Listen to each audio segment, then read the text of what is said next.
I think that the decentering men movement is going to taper in the next couple of years.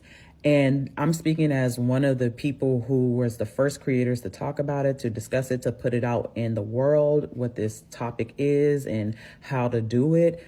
As someone who is a big proponent of it, I know that it's going to taper because we're under economic instability. And usually, when we're under economic instability, women are the first group to be purged from organizations.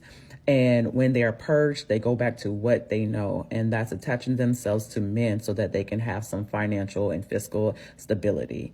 And so I think in the next few years, we're going to see a lot of the conversation talk about love as a desire, love as a need, love as a human need. We're going to see a lot more trad wife content, which we're already seeing, but you're going to start seeing a new wave of talking points that push you away from being autonomous or having any type of autonomy.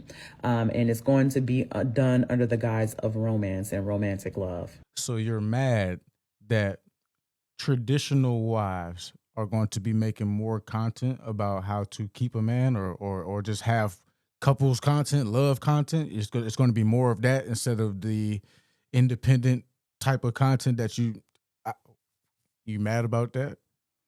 Like, when do we get into a world where healthy, loving relationships are going to be like they're frowned upon? Like, it just it sounds like she's gonna frown upon these. Like, when you start seeing it, oh, just know what you're seeing. It's like, what is that? And the whole decentering men. This a girl in the comments. She say, before y'all get your feathers ruffled, decentering men isn't about anti-men, anti-relationship, or anti-marriage. The point of the movement was to encourage women to live fulfilling lives and not to just let their life just revolve around getting a man. Which, I mean, I say the same thing about dudes too, who just be, you know what I'm saying? Like, don't revolve your life around just getting a woman, though. You know what I'm saying? So the fact that it's a movement though is just kind of crazy though, because there's so many women out here that don't live their lives just trying to get a man. Those are desperate women to me. You know what I'm saying? Like, if you out here doing your thing and you doing what's in the best interest for your life and stuff, like the things are going to fall into place for you how they should. You don't have to be desperate and then start to cater your life around trying to find this specific dream person in your, you know what I'm saying, your fairy tale and all that. Like, that's not what life is about. You know what I mean? So I don't know. So to even make a movement like this, I guess I understand the premise. Like, yeah, don't get yourself, you know what I'm saying, wrapped around one person so much that you just don't have a life. I understand that.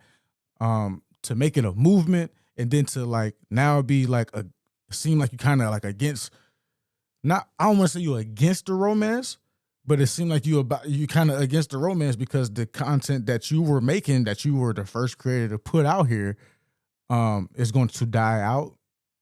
And you're saying it's because women are going to be pushed out of the workplaces and they're going to have to rely on men now. So you're going to be, so basically in my mind, what I'm getting is you saying that the traditional wife content that's going to be coming out here is seemingly going to be fake because people are just going to be pushed to be doing this now. And that's just going to be the new wave. I can't fully agree with that. Y'all let me know what y'all think in the comments on that though. I think you can look at it a bunch of different ways, but